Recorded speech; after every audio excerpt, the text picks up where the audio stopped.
Hello, welcome back to another lesson with Rivera Fine Art Studios. Today, what I want to talk about is how to push the hyperrealism in a colored pencil drawing using layers of different colors. So what you can see here is that I've done a fair amount of just shading using a few different colors, but now I'm ready to really push this further and add more saturation and more subtlety into my areas of color. And I'm going to really focus in on this eye to show you specifically how I'm going to layer my colors using different pencils. And in that process, I am going to also smooth out the texture that you now see. So I'm going to create a very, very smooth finish. I'm going to add some details, and I'm really just going to try to make this eye look very lifelike. The first part of this video will be shown in real time, and then I will speed it up and I'll narrate it to talk about some of the things that I'm doing so that you can get a better sense of the technique that I'll be using. Okay, so as I begin, what I'm doing is just really condensing my color using this pink colored pencil. And you want to make sure that the pencil has a pretty sharp point. And I'm just going in and I'm trying to fill in some of the white specks that I'm seeing using very tiny circles. I'm almost imagining as though the point of the pencil is pushing in to the little tiny grooves in the paper and thus making the color much denser and more solid. Now, I'm not going to be able to create a finish that's as smooth as, say, an oil painting, but I can definitely take this much further and create smoother and more saturated colors. One thing that you will see me continuing to do is switching from color to color now that this is being sped up, because there are many, many layers that go down. This is essentially, I'm creating optical color through the process of layering different colors. And this actually began with my first layer of just regular graphite pencil to establish my values. Now, the logic is that each layer is going down semi-transparently so that you are seeing the color beneath reflecting through, and this really does create a lot of luminosity in the final drawing. Now, the other thing that I'm going to be using in this drawing is a Micron black ink pen, which you see me using right there. And I'm essentially just stippling in my darkest darks because my black colored pencil alone can't give me the same density of dark that the pen can.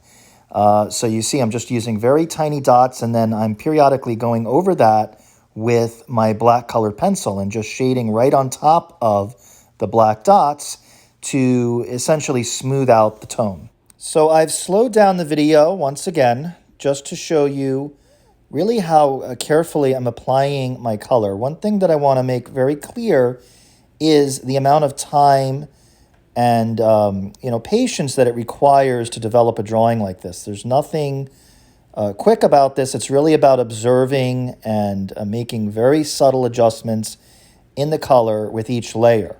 So now I'm working on the eyebrow and just using a little bit of dark brown to darken some of my values.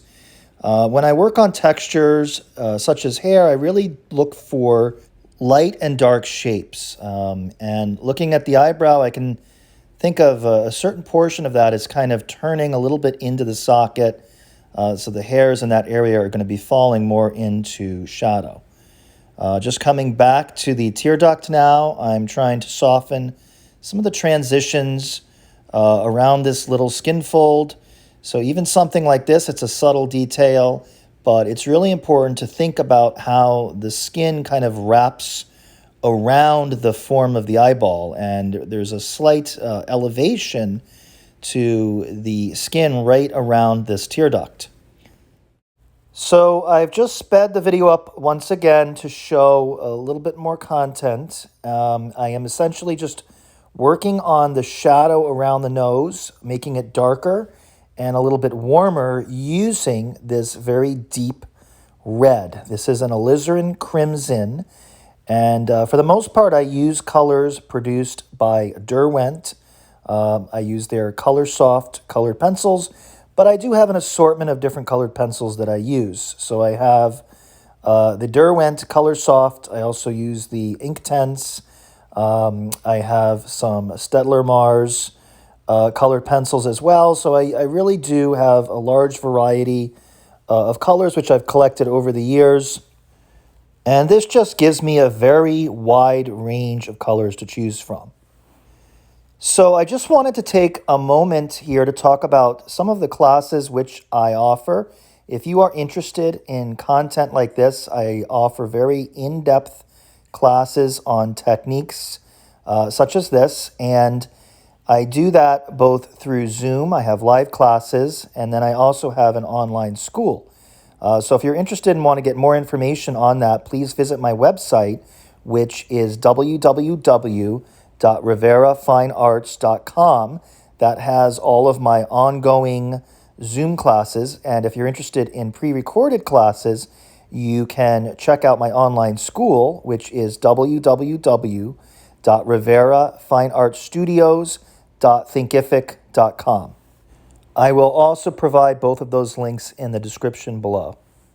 So what you can see beginning to happen is that the color in the shadow is becoming darker and much more dense. I've gone through with a series of different colors, starting with that deep red that you saw in the beginning, and then I used some brown, and now I'm using some purple, and I kind of go back and forth. I don't have a specific order to how I layer these colors. I'll just kind of adjust them accordingly. If I need to go a little bit warmer, for example, I'll use more red. If I want it more violet, I'll use a little bit of purple. But all of these decisions are really being guided by my reference photo. Now, something else that I do, if I'm not sure of how a combination of a few different colors will work, I'll usually test that out on a piece of scrap paper first. The one thing that I do want to stress is that it's important not to really bear down too quickly with your colored pencils. You don't want to, fill in the tooth of the paper to the point where it's slick, because what will happen is the paper will not accept additional layers. So I'm just kind of keeping everything a little bit on the lighter side first until I'm really ready to commit to the full saturation of the color that I'm going for. So I just wanted to slow down the last part of this video to once again show you how I am pushing my really dark darks using the black ink Micron pen. Now, what's nice about this is you can really continue to layer this down because it's ink, so it will go over the pencil even if you have compromised the tooth of the paper and made it a little too slick. You can actually still add the pen. So in the darkest darks, that's something that I'll often do just to really push that value, one shade darker. And you'll know right away, you get to a point where the pencils just won't really do anything. So at that point, I will often switch over to a pen.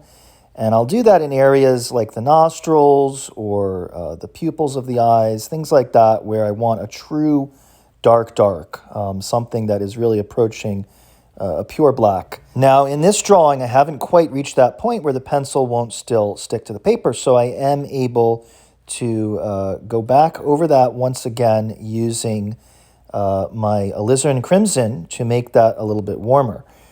So I have this warm red now that's just going over top of the black, and it's creating an extremely dark, rich color that would be hard to get with just the pencil alone. There's many, many layers in this area, probably like 5 or 6 layers of different colors. And with each layer, I'm adjusting both color, but also value. In this case, I'm going much, much darker.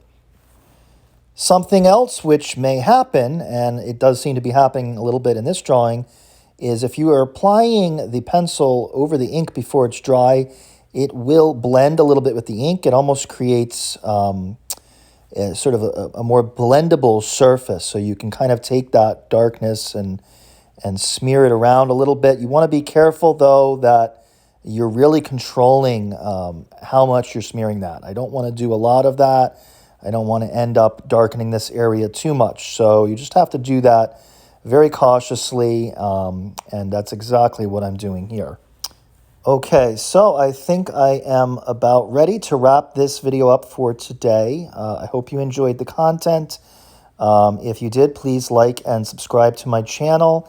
And once again, if you want more information on classes which I offer, please do check out the two sites posted in the description below. Thank you very much for watching, and have a wonderful day.